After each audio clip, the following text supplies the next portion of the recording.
This program is brought to you in part by CIE Tours International.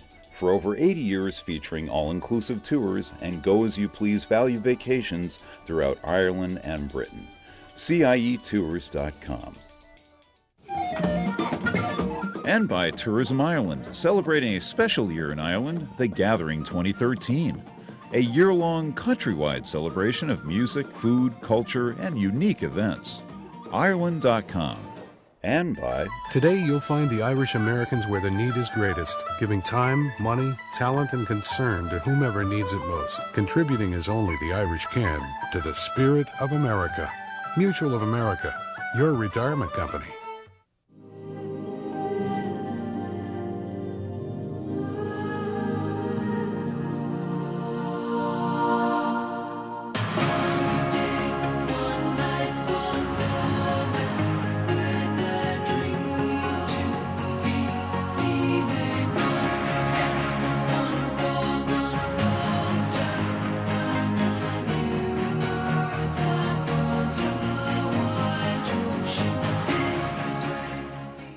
Hello and welcome. I'm Patricia O'Reilly and I'm delighted you could join us for another edition of Out of Ireland. Coming up on this week's programme. The most popular event of the Summer on the Hudson series. The annual Irish Dance Festival, organised by the New York-based Irish Arts Centre. But first, for a roundup of the week's news from Ireland, over to RTE, Ireland's national broadcasting service.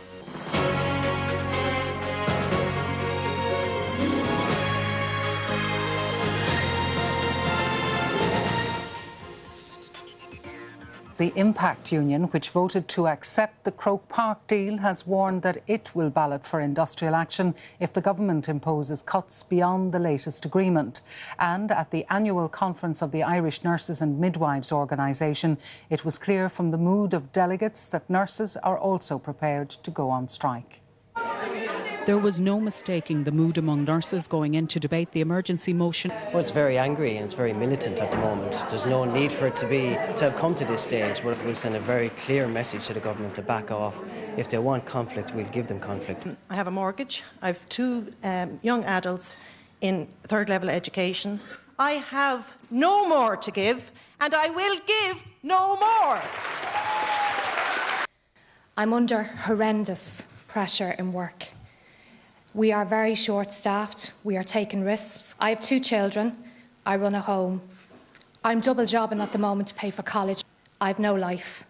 We are working in the most abysmal of circumstances. We are short-staffed every day, under pressure, under-resourced and undervalued.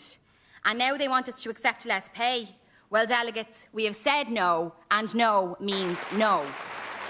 Let's stand outside that door the day that they want to go in and stay there for as long as it takes and make them look you in the eye before they take the money out of your pocket. Make them walk the walk of shame. The message was very clear. Nurses are ready to strike if the government moves to impose pay cuts. The Minister for Health will be here tomorrow. The INMO president told delegates today that he has shown little or no regard for their professions, but he's been promised a courteous welcome. Although there's little doubt, he'll be made well aware of the strength of feeling among nurses and midwives. Eileen Magner, RTE News, Letterkenny. The son of a prison officer murdered almost 30 years ago has described a meeting with the Sinn Féin President Gerry Adams as very productive. Austin Stack said there were no promises, but he said Gerry Adams had agreed to help them as best he could. They're due to meet again in a month's time. Brian Stack was chief prison officer at Portlaoise Prison when he was shot in Dublin in 1983. Left brain damaged and paralysed from the neck down, he died 18 months later. The IRA never claimed responsibility for the killing. But today, two of Brian Stack's sons came to Leinster House looking for some answers. We would like Gerry Adams to talk to people in his organisation, to talk to his contacts and see if he can get some answers for us in relation to who actually did this. We're not looking for any form of revenge. We would like to sit down with those people, talk to them and get some form of responsibility. Afterwards, Austin Stack said he was very satisfied with what he described as a very productive meeting. There was no promises. Nobody made any promises. Deputy Adams agreed to take on board what we had said. He agreed that he would try and help us as best he could. And we felt that he was genuine in that. The Sinn Féin president said he wanted to express his condolences to the family. There are many families who are looking for closure. It may be I won't be able to help, but I certainly have the desire to be of assistance.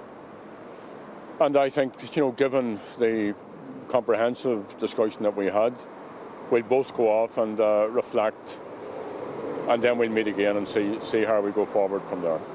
Austin Stack says he would have no problem meeting with those responsible for killing his father. He says he would like them to know the impact it had had on his mother, on his brothers and on his children who never got to meet their grandfather. Helen Donoghue, RTE News, Leinster House. The Church of Ireland Archbishop of Dublin has called on the government to amend its proposed abortion law.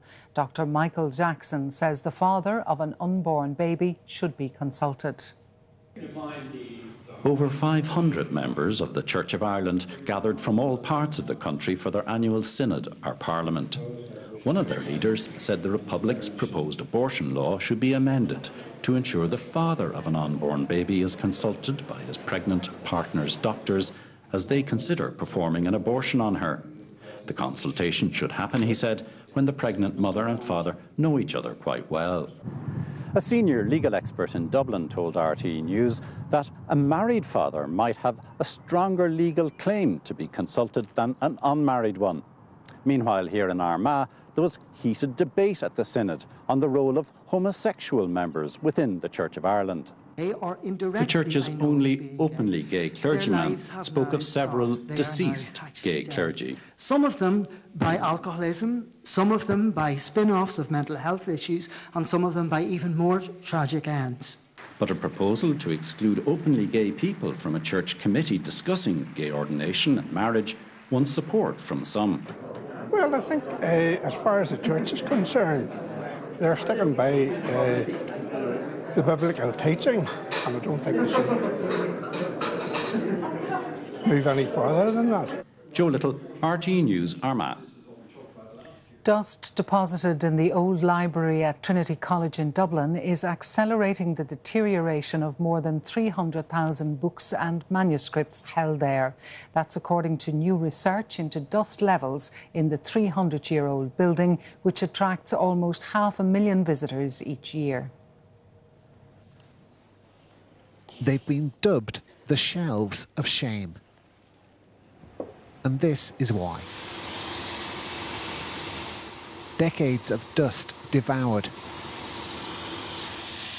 From books centuries old.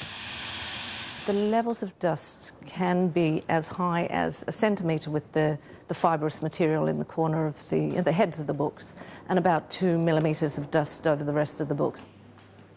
Not pretty, even in a building as beautiful as this. The dust itself is activating and accelerating the deterioration of the collection. The analysis of dust deposits helps to inform the preservation requirements of the collection. Among the particles shown here is a fragment of human hair. Now, a building like this has several sources of dust. There's the outside of the building, the fabric of the building, and this huge collection. But arguably, the biggest problem of all are people. Almost 500,000 visitors pass through each year, and they create a lot of dust. This is the storeroom for our collection of early printed books. But the building itself, and particularly the long room and the architecture of the long room, has enormous value to our visitors. So we have to come to some hard decisions on really what is the main business of the building. There's no question of reducing visitor access just yet, but equally there's no answer to what has become a decidedly dusty dilemma. Philip Bromwell, RTE News, Trinity College, Dublin. Nearly 20,000 people took part in the Belfast Marathon and Fun Run this afternoon. Before the race got underway, there were tributes to the victims of the Boston Marathon bombings. The Belfast Marathon got off to a sombre start with a minute's silence to commemorate those who were killed and injured in the bomb attack on the Boston race last month. With that tribute paid, however, 17,000 competitors then set off on the 26-mile course. The main race was won by the Kenyan Joel Kipsang, with Natalia Lenakova winning the women's event in a record time. There are plenty of serious athletes in this marathon, but mainly today is all about fun and fundraising. It's a wonderful opportunity, and you can see just how many people have really got involved today and are caught up in the atmosphere. It's wonderful. All told, the relay race and the fun run together with the main event should raise over £1 million for charity. Brendan Wright, RTE News at the Belfast City Marathon. Thousands of Irish soldiers who deserted the Defence Forces in World War II, many of them to join the Allies, are tonight a step closer to receiving a pardon. The Minister for Justice, Alan Shatter, said legislation granting a full amnesty to the men would recognise their courage in fighting the Nazis. He was a gunner in an anti-tank regiment and saw lots of what he described as brutal combat. Paddy Reid's father joined the Defence Forces in 1939, just as war was breaking out in Europe. 2 years later, he deserted and joined the British Armed Forces, sent to the jungles of Burma. He returned to Dublin in 1946 and came back to a rather hostile reception. Around 5,000 soldiers were court-martialled or dismissed from the Defence Forces for absenting themselves without leave during World War II. They were also banned from taking state jobs or receiving state payments. It was tough. It was really tough. It was hand-to-mouth kind of stuff, and I think the brunt of it was taken by my mother. She tried to feed us and care for us, but she had no money. The teachers were virulently anti-British, I remember, and they would point to Paddy Reid, the son of a traitor. Today, a bill which will pardon those who deserted passed through the Oireachtas. It's a bittersweet moment, the men who deserve this and the women are not here, they're all dead. I think there can be little doubt that had Nazi Germany succeeded in invading Britain, that this state was next. I think we should recognise the courageous role that these Irish men played. Historians point out that while many men did indeed fight for the Allies, not all of them did, and those who did join the war effort did so for different reasons. They went for adventure mainly. Others went for money because the pay was far better than the Irish Defence Forces. The pardon legislation awaits the President's signature. Paul Colgan, RTE News. President Higgins and the Taoiseach have attended the annual Easter Rising commemoration ceremonies at Arbour Hill. They were joined by relatives of those who died during the 1916 rebellion. They fought, were captured and executed 97 years ago. Today, they were commemorated. Dignitaries descended on Arbour Hill Cemetery, where 14 leaders of the Rising are buried, to pay tribute to them and to all those who died during Easter week 1916. For the families like 90-year-old James Connolly, who shares the name of his grandfather, it was a special occasion. Well, it's a commemoration that the people that gave their lives to give us freedom and have our own government and run our own country and that. And they paid the ultimate price for us, so they're all buried here, and it's only fitting that they should be remembered. Ruth O'Donnell was here to pay tribute to her granduncle, Joseph Plunkett. It's good that people are remembered and respected, and it's part of, remembering history is part of being who you are. Dermot Ford attended in memory of his father, who fought during Easter week. Very proud, and it's something I never miss. I've been coming here for more years than I care to remember, as the saying goes. After an interfaith service, the President laid a wreath to honour the dead. For some, today's event was a relatively new experience. This girl is James Connolly's great-great-granddaughter. He fought in 1916 in the Easter Rising. And what do you think of him? I think he's great. It's a sentiment no doubt shared by many who are at today's commemoration. Conor Hunt, RTE News. Finally tonight, 6 years after being reintroduced to Ireland, white-tailed sea eagles have successfully hatched their first chicks. The baby chicks, born in Killarney and on Lough Derg in County Clare, are the first to hatch here in over 100 years. These are among the first shots of the newborn chicks. Here, a shot from a safe distance of 1 kilometre in Killarney National Park. The 3 chicks were born in the past week, one here in Killarney and the other 2 at Mount Shannon in County Clare. We're watching the nests from quite a distance in Mount Shannon, about 1 kilometre away, and in Killarney from even further away. You can see the female feeding, and you know, for a big bird, they're really so delicate in their feeding and the way they move around the nest, and very careful with the chick. They're a little white, fluffy ball of down, so it's just a magical moment to see that. The white-tailed sea eagle population here was wiped out in the early 1900s. 6 years ago, the first of 100 young eagles from Norway were introduced at Killarney National Park, but the programme hasn't been without controversy. Some 27 birds have been found dead, 12 of them poisoned and 1 shot dead. As you know, we went through long periods where we lost birds to poisoning and others, quite a few dark days. So it's fantastic, to get to this stage where we're producing chicks, and it's just a huge milestone for the project. With 12 nesting pairs along the southwestern coast and now new babies, the question is, when will they leave the nest? After about 3.5 months, they'll actually leave the nest. That's going to be a huge moment, having that first chick fly free in the skies in Ireland. So, yeah, it's one we've been waiting a long time for. Jenny O'Sullivan, RTE News, Killarney National Park.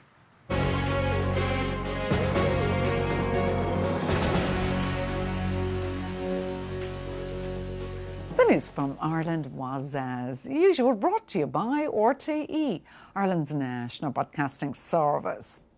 And now, back this side of the Atlantic, you know that summer's in the air with the kick-off of the Summer on the Hudson series. It got off to a great start last weekend with an Irish dance festival organised by the New York-based Irish Arts Centre.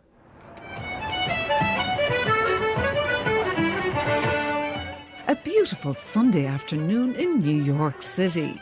The city at its very best. People of all ages and ethnic backgrounds having fun, free of charge, on the shores of the Hudson River. The annual Irish Dance Festival, organised by the Irish Arts Centre, based on West 51st Street, has become the most popular event of the Summer on the Hudson series. It's the New York City Irish Dance Festival. It's our 12th annual, and it's by bringing Irish culture, Irish dancing to New Yorkers of all backgrounds and all ages. So it's performances, we've got workshops, opportunities for people to get up and try a few steps themselves, face painting for kids, Irish language programs, dancers, you name it. It's just always a fantastic atmosphere. We're better with the New York City, Manhattan backdrop to bring your family for the day. And Irish dance, obviously, it's an international form. You don't have to be Irish to be able to tap your feet. As you saw, some of the performances here, very multicultural, and that's what it's all about, just sharing Irish culture with everyone, no matter where you're from, no matter how old or young you are, you can come and you can enjoy it.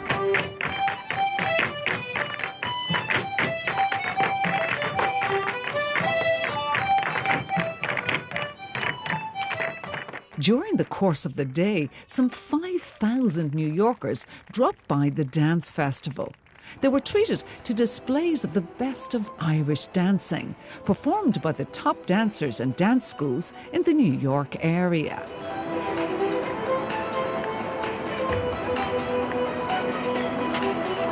Advance again and 1. The audience was also encouraged to learn and participate, with dance classes offered for all ages, and everyone welcomed on the floor for set dancing and a final ceilidh. It's really a celebration of Irish dance in New York City. Those of us who are doing Irish dancing all year round, we've a big one-day celebration where we're all together performing and doing a little bit of demonstrating and doing a little bit of teaching, and just everyone together having fun with Irish dance. And it's the biggest, I suppose, public display of Irish dance in New York City. Irish dancing is just spectacular to watch, and it's also really fun to perform as well. I think that's the thing about today, that you get to do a bit of both. We've about 5 or 6 of the top Irish dancing groups performing at the festival, and then there's also dancers from all different dance schools show up just to do some jamming.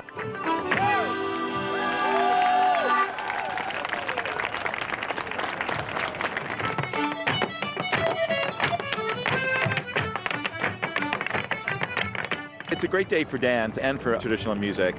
There's so many different styles of dancing out there with modern and modern Irish dancing compared to old style traditional dancing and then competitive dancing. So at this festival it gets to show all of those styles of dancing with different ages from like 6 up to like 86. So it's just a great day. It's a great festival.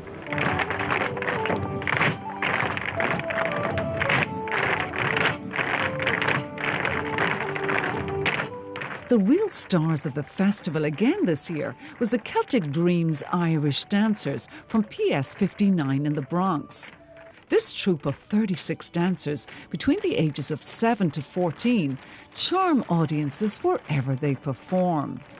While many of the group are seasoned dancers, some were performing in public for the first time. They're all African and Latino in background. So for these children to come along and do Irish dancing is so baffling to me because they're incredible at it. Like, they're from a different culture, they embrace Irish culture, and it means so much to them. It actually means everything to them when they get on a stage and they can actually show the audience that, you know, we're not from Ireland, but we can do this dancing and look like we are. So Irish dancing does fuse these children's cultures together because the rhythms are very like the African rhythms or the Latin Spanish rhythms they might have danced to at home. So when they hear the rhythms, like those fast rhythms with the shoes and tap dancing, I definitely think there's a connection, and I think that's one of the reasons they really adapt to it so quickly.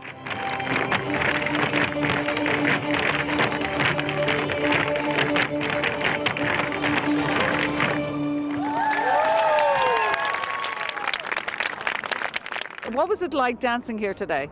It was like very fun, and I was a little nervous, but as soon as everybody started cheering, I was fine. What were you nervous about? Well, messing up. I like Irish dancing because you mix each other's cultures, and you meet new friends, and the whole team is like a family to me. We work hard as a team, and we always never let each other down. What was it like being the only boy up there? It's kind of weird because there's no other boys and I'm the only one, but sometimes it's kind of cool to be the only boy.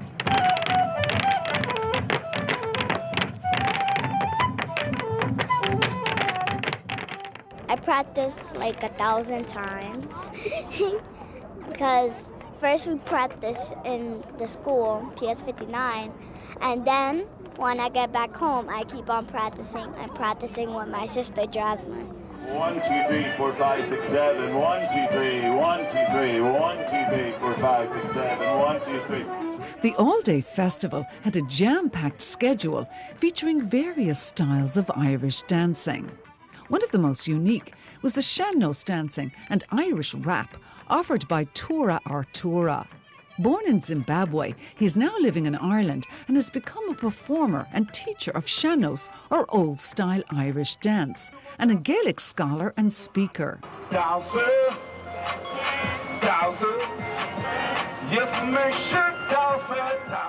I've been involved with teaching dance and performing dance, African dance and hip-hop, street dance for a long time in Ireland, and a few years ago I saw sean-nós dance for the first time in Donegal, and I just fell in love with it then.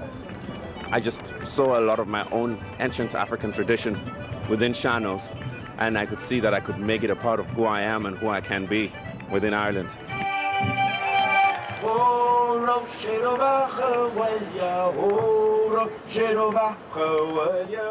I think Irish culture goes beyond Ireland because of the soul and the nature of Irish people.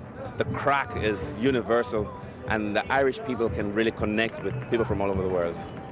I love how everybody's participating, everybody's having a good time. It's actually my first time seeing Irish dancing, live, but it's a lot of fun and kids can enjoy it. I come here every year and I love it. It's beautiful.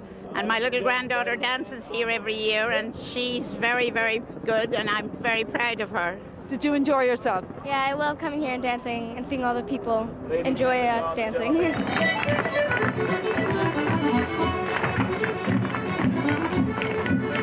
I've come from a long family of Irish tradition and just love the culture. And we come with our friends and we watch our kids dance and we have a great day. I love it. I mean, this is what New York is all about. We love going to different cultural festivals, exposing the kids to different kinds of music and dance, and we love what we see here.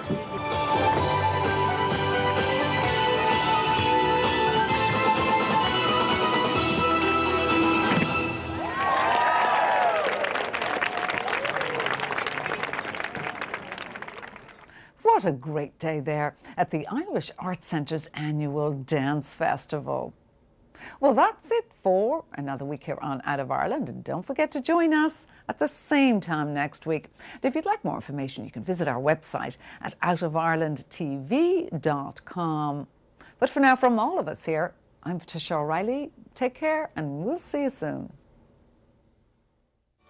This program is brought to you in part by CIE Tours International. For over 80 years featuring all-inclusive tours and go-as-you-please value vacations throughout Ireland and Britain. CIEtours.com.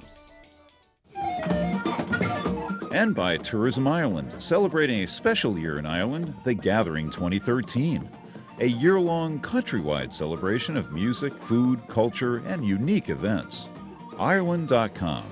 And by... Today you'll find the Irish Americans where the need is greatest, giving time, money, talent, and concern to whomever needs it most, contributing as only the Irish can to the spirit of America.